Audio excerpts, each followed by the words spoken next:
in New Haven. You can join our conversation on our website, WNPR.org/The Wheelhouse. You can find us on Facebook and Twitter at WNPR Wheelhouse. Colin McEnroe is out this week, so I've brought in to our New Haven studios, which are very nice, by the way, all-star panel. We have Kalila Brown-Dean, Associate Professor of Political Science at Quinnipiac University, and a New Haven local, as we say. Hi there, Kalila. Good to see you. Good to be here. We also have two journalists who are part of one of the biggest, most important trades made in recent years in the Connecticut journalism industry. Dan Haars, editor and columnist at Hearst Connecticut Media. Hello there, Danny. Good morning. Together again for the first time. Neil Victor is political reporter at the Hartford Courant. Hello there, Neil. Hey, John. Good morning. And again, a blockbuster trade it was. We're going to start with Connecticut's big political question this summer, one of many that we'll be talking about. Who's going to be moving forward in this race for governor? Now, candidates who haven't already qualified through the party convention process for the Republican and Democratic primaries are now hitting the pavement. They've been hitting the pavement for some time, attempting to round up party registrants to sign their petitions. Here is one of those candidates, Bridgeport Mayor Joe Ganim, speaking to News 12 Connecticut about the signatures he's collected so far. I think people are going to have a clear choice. Do they want someone who cares and who's sensitive about people who live in cities, people of color, people who have maybe had some challenges in their lives? Those are the people that are signing my petition, by and large, coming up to me and saying, Joe, we want to give you a chance to be our next governor. Okay, so Neil, we're going to spend some time talking specifically about Joe Ganim and his quest to get on the ballot. But tell us more about these petitioning candidates. Who's out there trying to get signatures right now? Well, there are 5 candidates, and anybody who did not get 15% at their convention can go this route. Very Byzantine process of collecting signatures. Republicans need just over 9,000. For the Democrats, it's 15,500 in that range, and it's 2% of party members statewide. And Bob Stefanowski, David Stemmerman, Joe Ganim, Guy Smith, and Mark Loretti, the Shelton mayor, all these candidates are doing the petition drives now. And there are a lot of rules in terms of the people who are doing the canvassing have to be registered with the party that they're collecting signatures of. They have to be a Connecticut resident. When they get the petitions, they have to attest that all the signatures are valid. They have to do that in front of a justice of the peace or a judge or a notary public. So it's a very convoluted process. A convoluted process. Kalila, what do you think about a process like this? I mean, it makes sense, certainly, to get out there and talk to people in advance and say, hey, can you help me to get on the ballot? And it's maybe a little different ask than, hey, can you give me money, or hey, can you vote for me? But it does seem, in Neil's words, to be a bit of a Byzantine system, one that is structured to keep people out as opposed to keep people in. I think it's a very archaic system. It's very imprecise. We've seen lots of examples in the past of people fraudulently getting these signatures. But if you walk up to me outside of a grocery store and say, hey, are you a registered member of this party, will you sign? I don't really know for whom or for what I am signing. So it doesn't really measure whether this person has the sort of popular support to get onto the ballot. I think there's a better way to do this, and also one that can protect us against fraud. A better way to do this? Any suggestions about a better way to do this? Oh, if I had that, I'd get a big consulting check. But I definitely just randomly walking up to people and saying, sign this form, doesn't get at the measure of, is this someone who has the popular support and can really make that investment to run? Okay, and here's one of the problems, Danny. You know, those numbers come from, as Neil said, a percentage of the total number of registered voters in each party in the state. Fewer numbers for Republicans, that means they have to get fewer signatures. Larger number for Democrats. Here's the big number. The biggest number is unaffiliated voters. An awful lot of people, I think, don't know if they are registered, maybe registered for a party once, maybe they registered in another town. So you're going out and asking people a lot of questions, including, do you know if you're even registered to vote in a party? And in Connecticut, that's kind of a hard question to answer. Yes, it's hard. I had to look it up myself. Although I can name my state rep. I do think that the system that we have in place for qualification for the primary ballot is a very good one. I think it's absolute nonsense that these people are running around. As soon as they leave, before they even get to the convention, they say this is a, quote, fixed insider system. Well, guess what? That's what politics is. There only is going to be one person who wakes up on January 3rd as the governor. right? So we don't have a pure democracy free-for-all here. You can't just go sign up. So the idea that you only need to get 2% of the registered voters in your party, that's a function of the closed party system. Right? So if we want to change that system, we can change that system. But don't change the criteria to get on the ballot because you think that something bigger in the system is wrong. The core problem that we have, as you got right to, is the fact that we do not have an informed and engaged electorate. Our listeners here, of course, are the exceptions, all of them.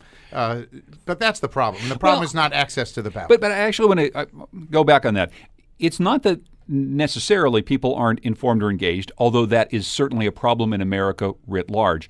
There is a different issue, which is that a lot of people choose to unaffiliate with parties. I mean, one way of thinking of it is if you're affiliated with a party, you're more engaged in the system. Another way to think of it is if you're not affiliated with a party, you may well be more engaged with a system that thinks both of these parties are full of crap and I don't want to vote for either one. I'm going to step in for Kalila and say, here's a better system. Non-party members get half a vote in the primary. Because, see, the problem is that if you open it up, the parties don't have control over who their nominee is. And if you close it, it leads to the polarization that we have now in which the 35% of the people or 40% who are unaffiliated in Connecticut are not participating. Right. So we don't have an answer to that, and there's not going to be an answer since we don't do half votes. Do you have a thought on this, Neil? I think that I heard the other day that Connecticut is one of only 3 states that has this whole convention primary system, and that most states go direct to a primary. And as far as opening up primaries, you could have a semi-open primary. I know that there's a big concern, especially among Republicans, that if you just have a open primary, Democrats are going to come in and pick who they feel is the most vulnerable or the most controversial candidate. And there are ways to have, unaffiliateds and a cooling off period so that you can't keep changing parties. There are potentially ways to do that. I think it gives us the illusion of having a representative democracy, and it gives us the illusion of choice.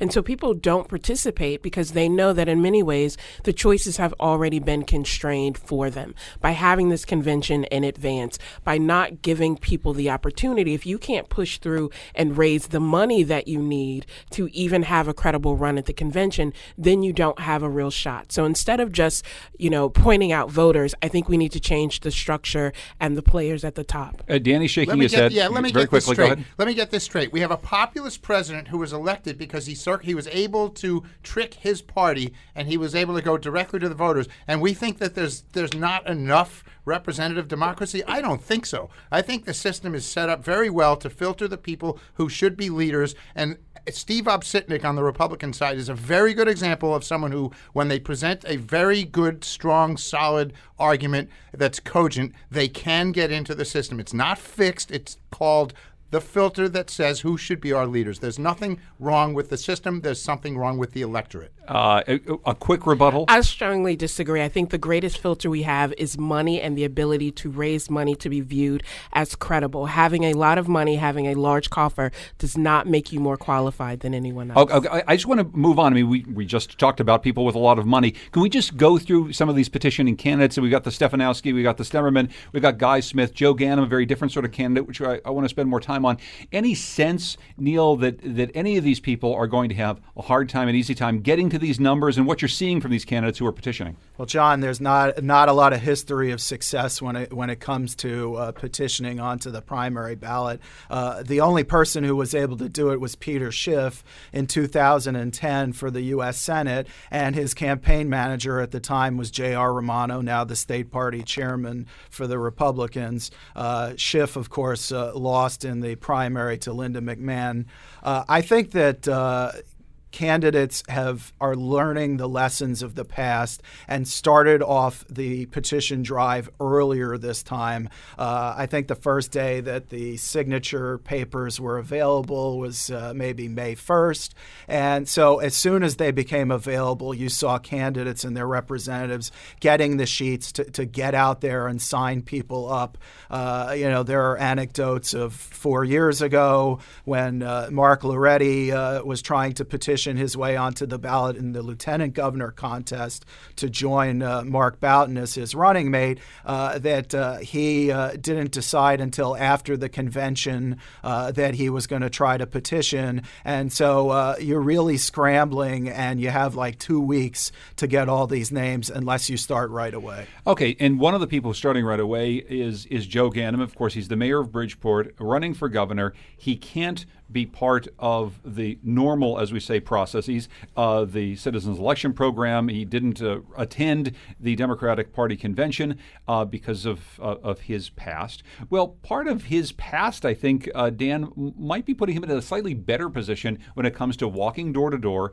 talking with people in cities, and getting people to sign a petition to get him on the ballot. Joe Ganim seems to have something that maybe some of these other candidates don't necessarily have. Yeah, no, he didn't win. He didn't win the 15% in the convention. He was at the convention, but he didn't come out with the 15%. Exactly. He didn't take as active a part in the convention yeah, as others did. The signature process, exactly as you say, is cut out for a candidate like Ganim because his support is concentrated in one place. So they probably, he and his core supporters probably know 15,548 people in Bridgeport that they can get signed. And so he has a distinct advantage over somebody like Guy Smith or Mark Loretti. Loretti a little bit more because he's the mayor of a city, but that's not a big enough city.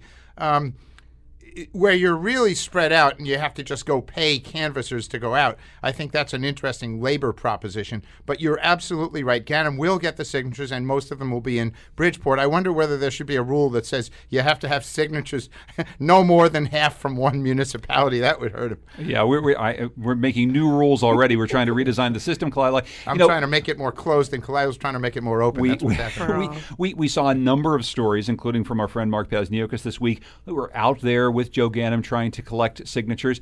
And there's an op-ed in the Hartford Courant, Ed Marcus, former party head, saying, you may have actually helped out Joe Ganim here, because here's a guy who gets to walk door to door, say, not only sign this and get me on the ballot, but also make a little case for why he might deserve a vote. Mm-hmm. I think if you look at urban areas like Bridgeport and New Haven, where it's not necessarily that Ganim is known, but his story is certainly known, having him have that face-to-face time with voters may actually work in his favor. He's been around New Haven a lot over the last week, going to some senior housing units to try to get those signatures and to really frame the narrative in a way that party elites cannot control. Yeah. What do you see as Joe Ganim's chances in all this? I mean, he gets maybe to this 15,000 petitioning signatures. How does that help him in the election? Ganim is a great retail politician. He's charismatic. You can see that people respond to him. People in the cities, may have had some brush with the law, so it's not this thing that's completely not viable to them. And I think it's going to be difficult, though, in the primary. If you look at the convention results, Ganim, obviously, he swept Bridgeport, but Ned Lamont is supported by Tony Harp, the mayor of New Haven, Marty Looney, the Senate President Pro Tem, who's also from New Haven, and Ganim got routed here in New Haven at the convention, and so he somehow has to find a way to cut into Lamont in places like New Haven and Hartford. I actually want to take a pause from the New Haven conversation for just 1 second. So many candidates on every side of the aisle running away from the disapproval ratings of the current occupant of that job, Dan Malloy, who's one of the most unpopular governors in America.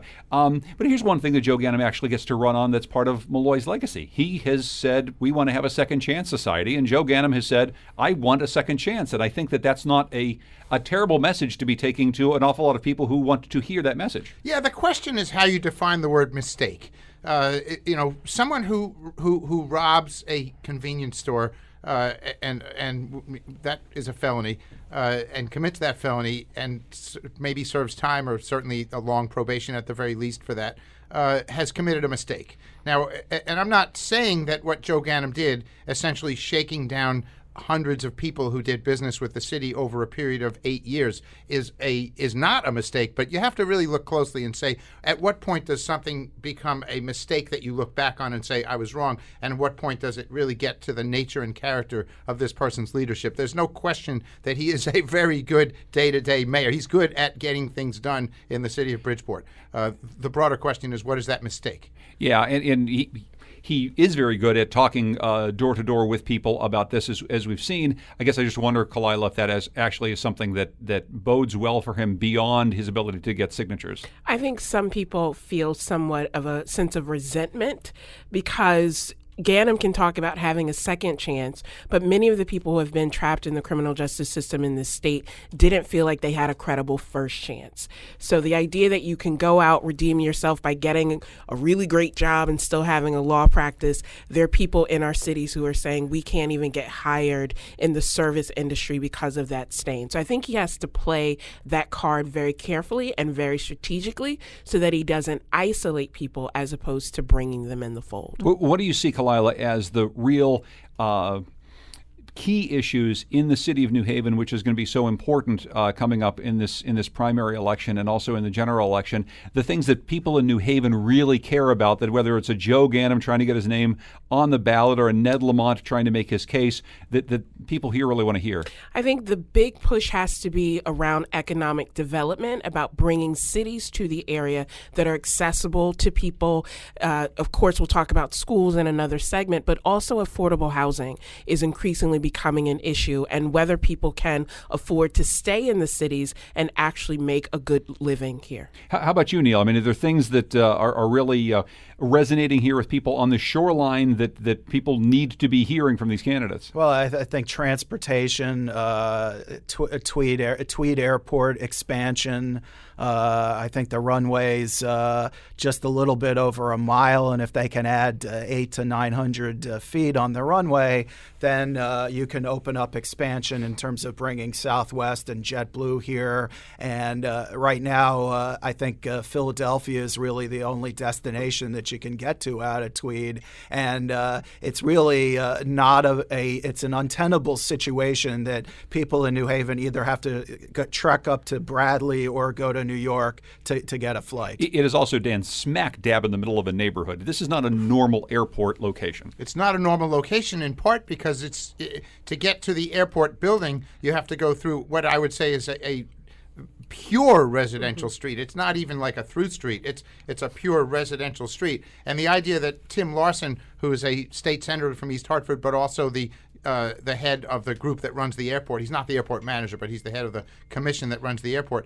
He thinks that moving it to the East Haven side and rebuilding in an industrial area a whole new terminal, that gets to be tens of millions of dollars, maybe hundreds of millions of dollars by the time you're finished with that. It's also a unique neighborhood because it is situated in the districts of the two most powerful state senators, who both have, let's just say, questions about whether the airport should be expanded. You've done a lot of analysis about this. I mean, is a bigger, better Tweed New Haven airport a good thing, something that politicians should be focusing on? No, it's critical. It's absolutely critical. You can't be the state that has the largest city in the country without its own airport. Kalila, what do you think? I think it's complicated in terms of the fact that it's New Haven and East Haven. There are wetlands in the area. It is a neighborhood. But in terms of attracting businesses, in terms of getting people access to those other cities, it will be critical. And that's why I think it's so hard to balance the economic development piece with the quality of life and who gets to make those decisions. We're in the Wheelhouse today with Kalila Brown-Dean, Associate Professor of Political Science at Quinnipiac University. You're also hearing from Dan Haar, editor and columnist at Hearst, Connecticut Media, and Neil Vigdor, who's political reporter at the Hartford Courant. When we come back, we'll be talking a bit more about New Haven issues, including the closures of schools and the role that race is playing in this election. We are live from our New Haven bureau at Gateway Community College today in the Wheelhouse.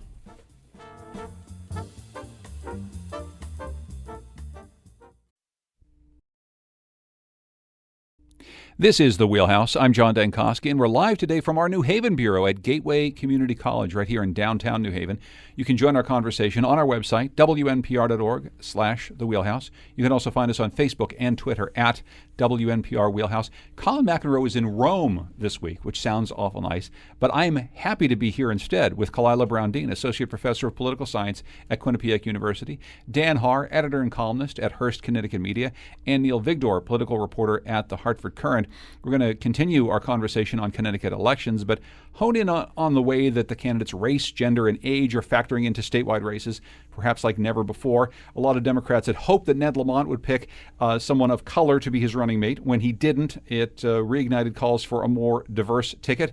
The debate carried on this week when Democratic State Treasurer candidate Arunan Arulalampam announced that he would not wage a primary against the party's endorsed candidate, Sean Wooden. I'll start with you, Neil. This issue of race at the top of the Democratic ticket is something that we've been talking about for quite some time. How important a role is it playing right now in who is moving forward in some of these races and how the Democratic Party is kind of holding together as it tries to wage a campaign, not against itself in the fall, but against, Republicans? Well, I think going into the convention, there was certainly this kind of seed of people feeling like that the party, with respect to the treasurer, 4 of the 5 last Democrats to hold that job have been African American. And some people are feeling like, well, why is it only this constitutional office that somebody from the African American community could be put up for? And started to see that again. And if Democrats are going to talk about the lack of diversity on the Republican ticket, there were those that are kind of doing some soul searching and saying, well, if we keep slotting in certain types of candidates with certain profiles for one constitutional office, that's not a good thing. And so a lot of people were, I think, disappointed with Ned Lamont's choice of Susan Bisowitz to be his running mate. They wanted to see somebody from one of the bigger cities. They wanted to see, a candidate of color. And we saw that kind of manifest at the convention in the rise of Eva Bermudez Zimmerman, who got 40% of the delegate vote for lieutenant governor, and she had been a candidate for all of 2 or 3 days.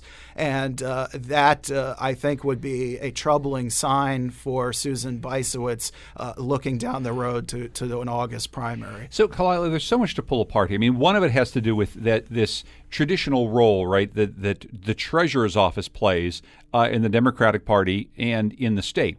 That because we have an African American, in this case Sean Wooden, who is in some ways preordained almost to take on that role, then the rest of the party, at least outsiders might say, can say, okay, well, we don't have to worry about diversity at the top of the ticket. This is the job for African Americans here.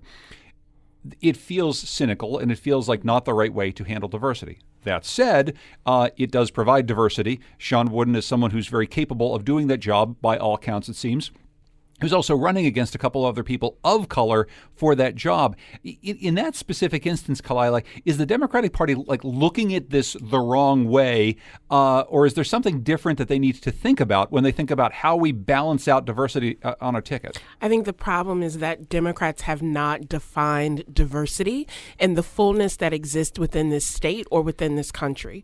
So it's easy to jump on the bandwagon when someone blatantly disrespects diversity.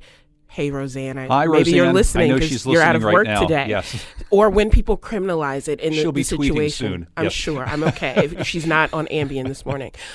Or in the case of a Starbucks disrespecting or criminalizing diversity. Yes. But Connecticut Dems have to realize that having one black person in office does not speak to the diversity that exists within black communities in this state in terms of ethnicity, in terms of immigration, in terms of sexual orientation, and certainly broadening the lens so it's not just a black-white binary. That is the future of this state. And if the party wants to remain relevant and actually capture that enthusiasm, it has to tap into that not just during elections, trying to find the one, but one of many.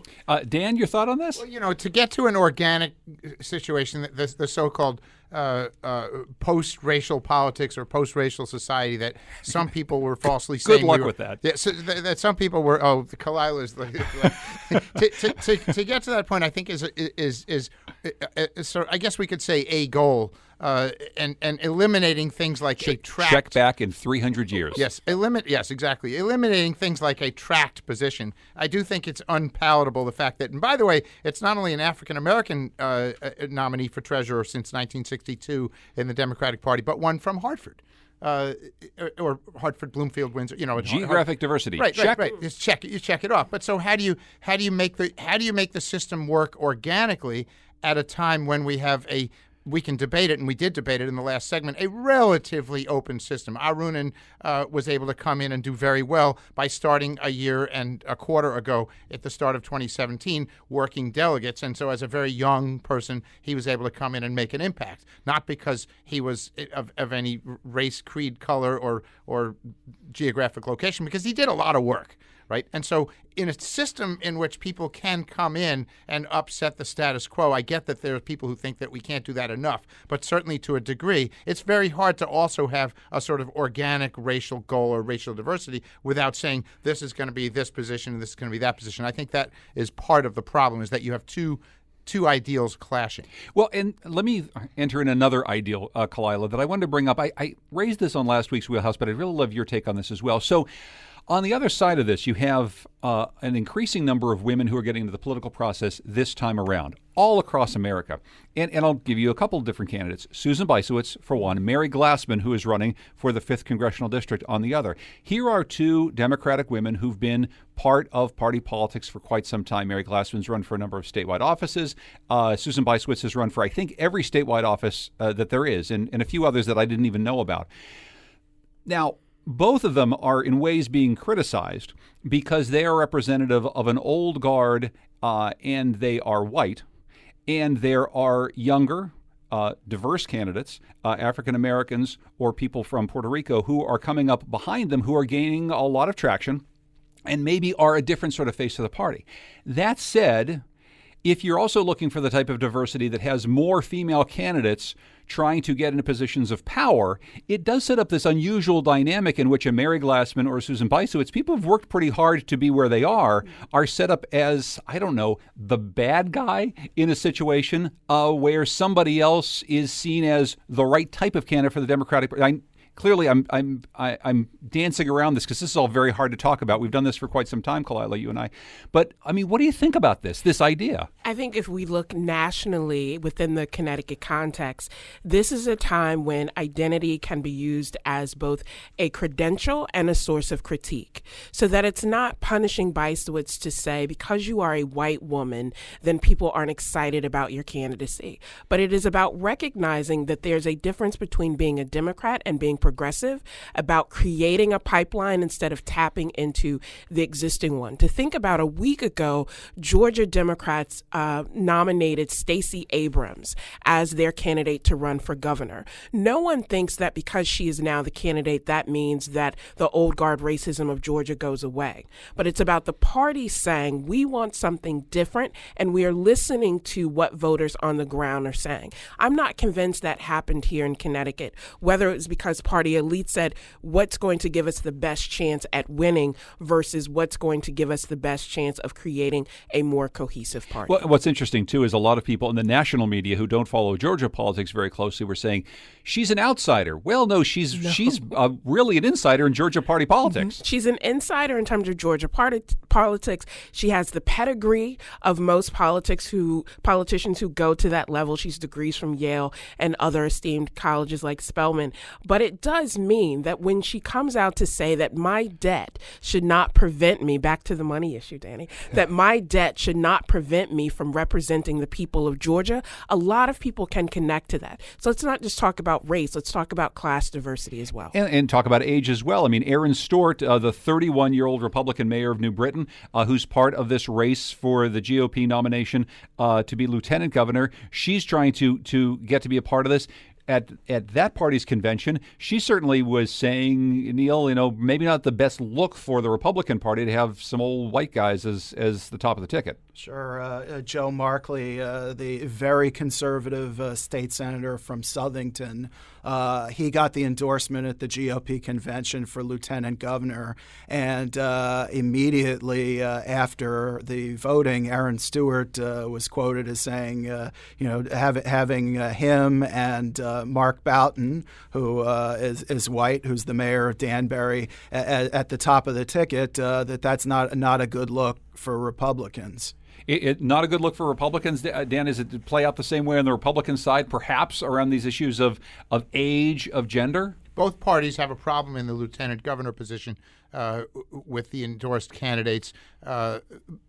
Markley is a really good guy. Everybody loves the guy personally, but he's way, way out of step with the electorate. And so the Republicans have to hope that he does not win that primary. There are two other people. There are just so many issues swirling, and it's not so much a question of picking. In the case of Bicewicz, for example, either person, Bicewicz or Bermudez-Zimmerman, wins, the Democrats have a problem. Bicewicz is perceived as not being sincere. And I'm not going to comment about whether I think that's right or wrong. That's the perception. She also doesn't help balance the ticket, either in terms of cities, as Joe Ganim has stepped in and said, look, you have two people at the top of the ticket who are from non-urban places, who are white. Bermudez-Zimmerman is a compelling candidate, but she's young. She's had a good 13 years in public life, starting at age 17, but some people say that's not enough. So either way, both parties have a problem at lieutenant governor. The good thing is that in the end, in the general election, people don't vote based on the lieutenant governor. You actually made my last point for me there. At the end of the day, this is a job that doesn't tend to do an awful lot once you actually get a job. Let's move on to actually this larger issue of race and how it has come up again this weekend with Connecticut sort of at the heart of it. Connecticut, Greenwich specifically, cited in a New York Times opinion piece called "The North's Jim Crow" in at University of Virginia, and African American Studies professor Andrew Carl noted the subtle and sometimes not so subtle use of so-called quality of life laws to impose racial segregation. This is something that Lucy Nalpathanch will talk with him about on Where We Live not too terribly long ago. This idea of pervasive racism here in Connecticut, Kalila, and it's something that honestly we talk about when it comes into politics. We don't talk about probably anywhere enough when it comes to just the everyday life.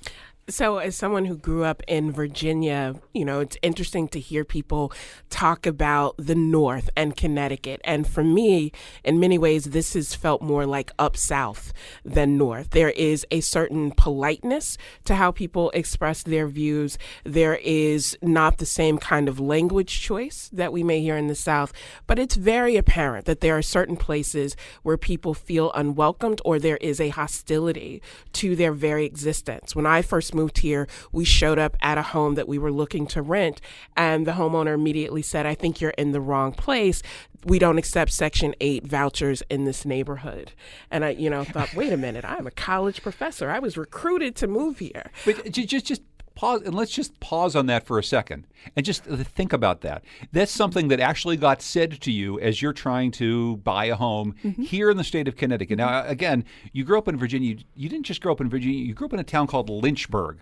Like when you talk about the way words are used, the city's called Lynchburg, Virginia, right. But yet you're saying that some of what you've perceived and really felt here in Connecticut is every bit as bad or worse than what you felt in Virginia. I would venture to say it's worse because in Lynchburg, Virginia, we knew where to go. We knew where people stood. We knew how they felt, and you could navigate in a very open and honest way here. There is the surprise that many students feel when they come here and get to see those invisible barriers that have very realistic imprints on their lives. And so that's the kind of difference, the recognition, but also the coded ways in which language is used to create this us versus them, self versus other distinction. Yeah, and some of those distinctions, Danny, are still found very much in the voting districts, in the town lines. I mean, we see where people live and where people don't live is very much based on politics and political decisions,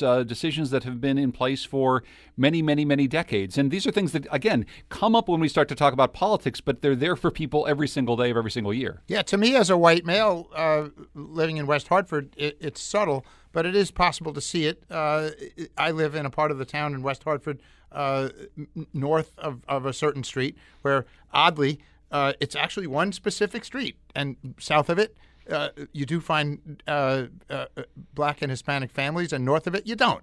And I've never seen signs of the overt or covert redlining that happens, but it can't be at this point. What are we in 2018? It can't be a coincidence. And so my tendency is to think that we are looking at more of a classist system than a racist system, and people in a racist way use their classist ideas to attempt to get to where they think they want to be. That may be a racist statement. Well, I was going to say, I'm going to step in. I think we're more classist than racist in Connecticut. I want to get to Neil in a second here. I want to step in, though, just quickly, Kalila, and maybe I'll preface this.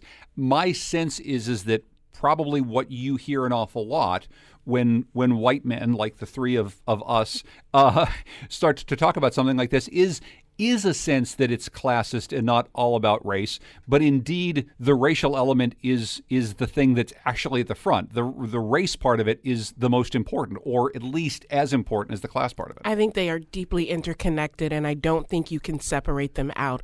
I think the term du jour is implicit bias. I think that is a way to make people feel better about themselves. The bias is still there. So whether it's called race or class, I don't think you can separate them out, particularly when it talks about the impact on the everyday lives of people who are told in subtle and direct ways that they don't belong. Neil? I was thinking about the whole Doug Glanville situation and on the West Hartford line, guy who played for the Philadelphia Phillies, ESPN analyst, outside shoveling snow, if my memory serves me correct. And you had a police officer, I think from West Hartford, come over the line into Hartford and ask him what he was doing. And, it's that kind of subtle, like feeling people are out of place. And I know that that really spurred some legislation, and I come from down in Greenwich and covered the beach access issue for a long time. And, I would say that it is a class thing to a degree. I think some people, are resentful that they pay taxes, and so they say, oh, well, this should be our beach. But I distinctly remember Ernie Newton from Bridgeport, saying he was going to bring a bus of inner city children to Greenwich Point when they were having the fight over the whole beach access. And ultimately, the state Supreme Court struck down the residents-only policy and said that it was unconstitutional, that it violated people's First Amendment rights. Yeah, a lot of the stories in Professor Carl's book really speak to this issue, though, that if a whole bunch of white kids from the other side of town show up at the beach, nobody calls the cops. But as soon as the first black kid shows up at the beach, the cops get called. This plays into our last segment of the show before we get to our next break, Kalila, and it has to do with how our school systems are arrayed. Here in New Haven, we're looking at, and this is very important statewide, we're looking at the possible closure of up to 6 schools. Now, several of those schools are magnet schools that were set up post Sheff versus O'Neill desegregation court case that are meant to join together white students and black students, students of color, in the same schools. And because there's not enough white kids going to these schools, in part, these schools might be closing down. This is very, very personal to you, Kalila. Yes. But, talk about this, about the fact that this grand experiment in building magnet schools in cities like New Haven and Hartford seems to be falling apart. It's falling apart, and in many ways it is punishing families of color for society's failure to be fully integrated in a residential setting. It matters where people can live, where they can purchase a home, where they can rent a home, because that affects the makeup of their neighborhood schools as well as the magnet schools. And one of the things that we've realized here in New Haven is that the state dollars really follow white children in terms of parents saying, I may put my kid in a public school setting for preschool, but then when I have the opportunity to move them out, I will. Private schools are doing this.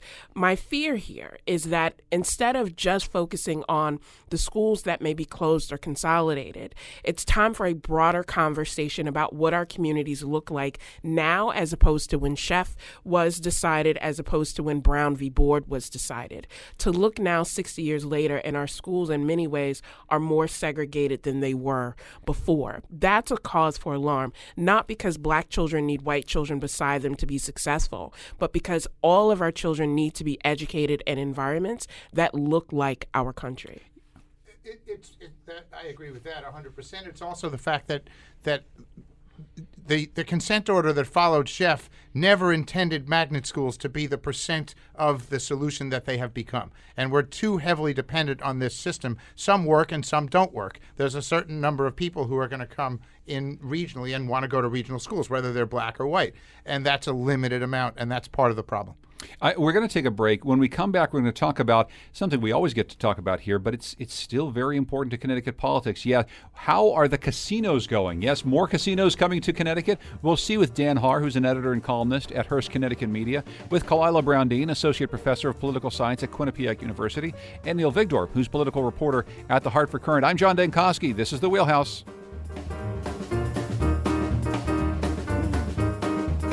Okay.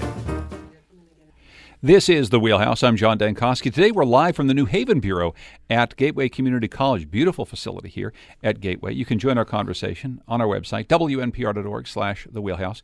You can also find us on Facebook and Twitter at WNPR Wheelhouse. Colin McEnroe is out gallivanting about the globe this week, so we're joined instead by Dan Haar, editor and columnist at Hearst Connecticut Media, Neil Vigdor, who's political reporter at the Hartford Courant, and Kalila Brown-Dean, associate professor of political science at Quinnipiac University. Before we get to casinos, very quickly, Kalila, a lot of damage from the tornadoes right around your campus. How are things looking right around Sleeping Giant State Park and Quinnipiac University?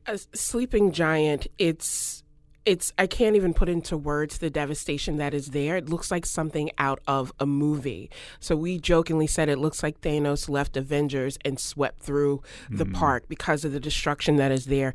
Campus is slowly coming back together, but it is a real testament that with all of that damage, the fact that there were no lives lost in that area is powerful, but it's also the ways, how do we prepare so if the next storm comes, we can better protect people, not just property. Yeah, and it's a very important state park and a beautiful place and just total devastation. And so we hope the best for that park and all the surrounding areas.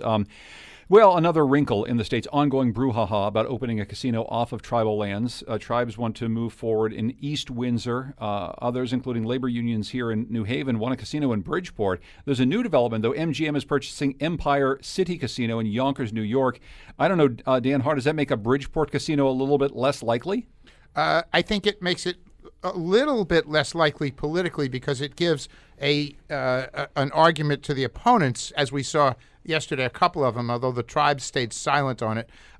In practical terms, somebody was going to own Empire. Empire is there. And after 2022, they have a moratorium on table games. One presumes that Empire would have expanded into table games and perhaps other amenities after 2022 when the moratorium ended. And so Bridgeport, all along by MGM, was envisioned that expansion. And so in reality, it doesn't change anything in terms of the market. It doesn't change the supply of casino gambling. It doesn't change the supply, but we've been sort of considering the supply-demand calculus all along with new casinos coming up in Massachusetts, not just the one that's going into Springfield, with more casino gambling coming into surrounding states.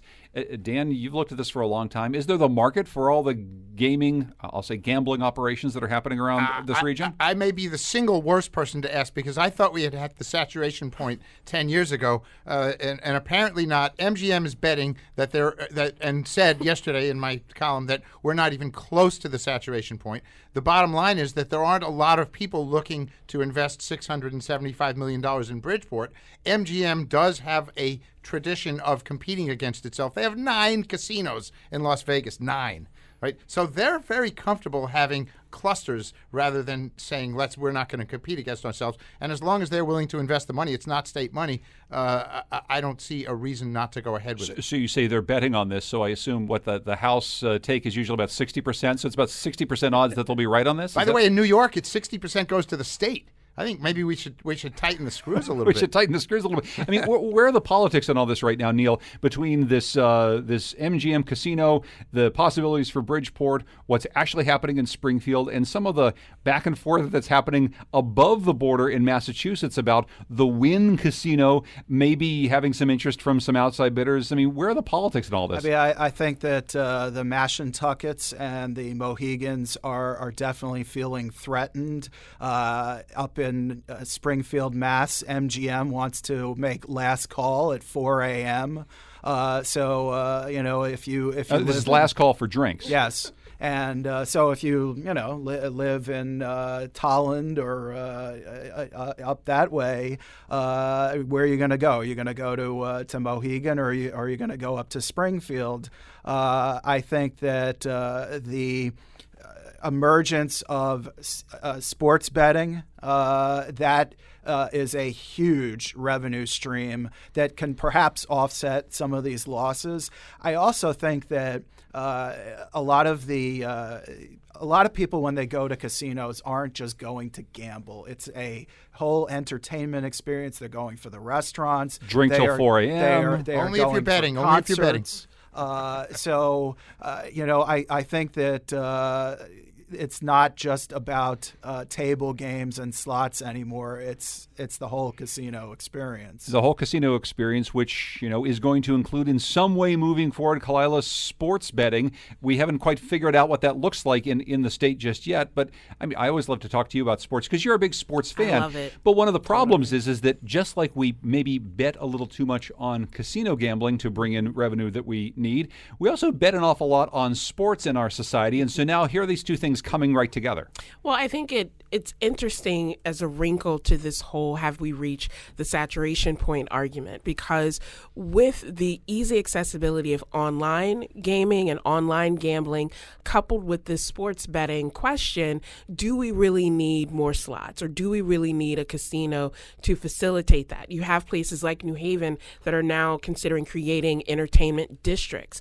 Will people make that move to go to a casino in another part of the state? I'm not sure. But I also think it's not a sustainable economic development solution to build jobs and build access based on gaming and gambling. One of the opponents in the legislature got up and gave a speech about what we really need is biotech. And this is not pitting. That's a false dichotomy. I'm not accusing you of this. I'm accusing the idea that the legislature can and should say, no, we don't want more casino gaming because we'd rather have other forms. One doesn't crowd out the other.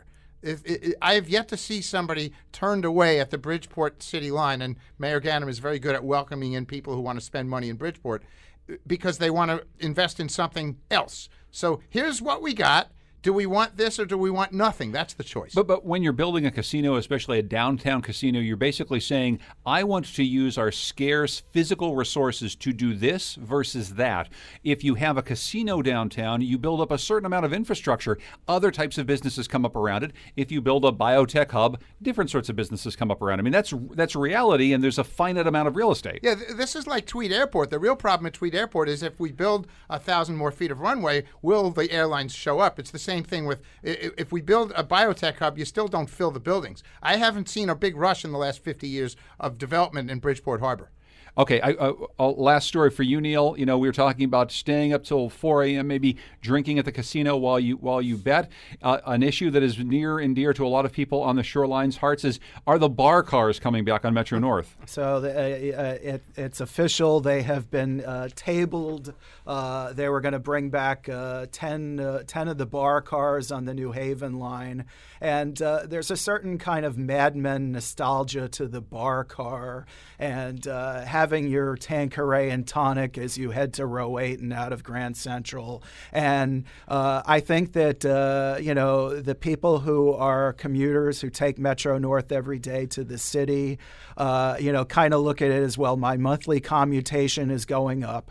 The trip to Grand Central is taking longer than it did 25, 30 years ago. And we have no hope of getting back our bar cars. Yeah, the whole idea that this is glamorizing in a Mad Men way some reality. I mean, maybe it's not a bad idea to be able to have a drink on the train, Kalila, but, Mad Men also sort of glamorize things like drunk driving, domestic abuse, chain smoking, that sort of thing. There is that. I mean, do you think it matters whether or not we have bar cars? I don't think it matters. I think the people who want to have a Tito's and tonic on their commute will do it before they get there. Some enterprising young person in Fairfield County will come up with a way to Uber delivery alcohol at the stop. So if you do that idea, I get a percentage. I actually, that's a very good. I like this idea already. Let's invest in this right now. Kalila Browndean, Associate Professor of Political Science at Quinnipiac University. Thank you so much for being here. Thanks so much. Thanks to Neil Vigdor, political reporter at the Hartford Courant. Thank you, sir. Thank Thanks for having me, And John. thanks to Dan Haar, editor and columnist at Hearst, Connecticut Media. Thank you so much, Danny. Thank you. Great to be here. Thanks to Scott Breedy and Joe Koss.